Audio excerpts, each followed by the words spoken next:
আদালতের সামনে হঠাৎ উত্তেজনা, ক্যামেরা তুলতেই লাথি। এমন এক কাণ্ড ঘটালো দুর্নীতি মামলায় কারাগারে যাওয়ার সময় বিআরটিএর সাবেক সহকারী পরিচালক শাহ আলম।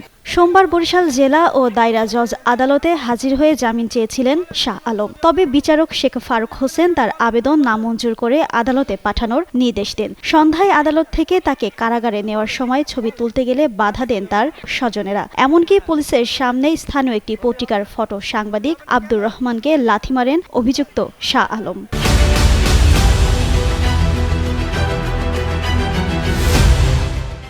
বিআরটিএ বরিশালে ঝালকাঠি ও পিরোজপুর কার্যালয়ে সহকারী পরিচালক হিসেবে দায়িত্ব পালনের সময় শত শত বাস ও ট্রাকের ভুয়া নিবন্ধন দেওয়ার অভিযোগ রয়েছে তার বিরুদ্ধে। বরিশালে ৩৪৪টি, ঝালকাঠিতে ৯৩৩টি এবং পিরোজপুরে ১০৮১টি যানবাহনের ভুয়া নিবন্ধন মামলায় অভিযুক্ত তিনি। দুর্নীতি দমন কমিশনের করা মামলায় অবৈধ নিবন্ধন দেওয়ার অভিযোগে গত বছর তার বিরুদ্ধে মামলা হয়। সে মামলায় আগে উচ্চ আদালত থেকে জামিনে ছিলেন শাহ আলম। দুদকের একটি দায়িত্বশীল সূত্র জানায়, গত ৮ বছরে বরিশাল, ঝালকাঠি, পিরোজপুর ও চট্টগ্রামের বিআরটিএ অফিসে প্রায় ২০ কোটি টাকা আত্মসাতের প্রমাণ মিলেছে শাহ আলমের বিরুদ্ধে। দুর্নীতির মামলায় আদালতের আদেশে বর্তমানে কারাগারে রয়েছেন বিআরটিএর সাবেক এই কর্মকর্তা।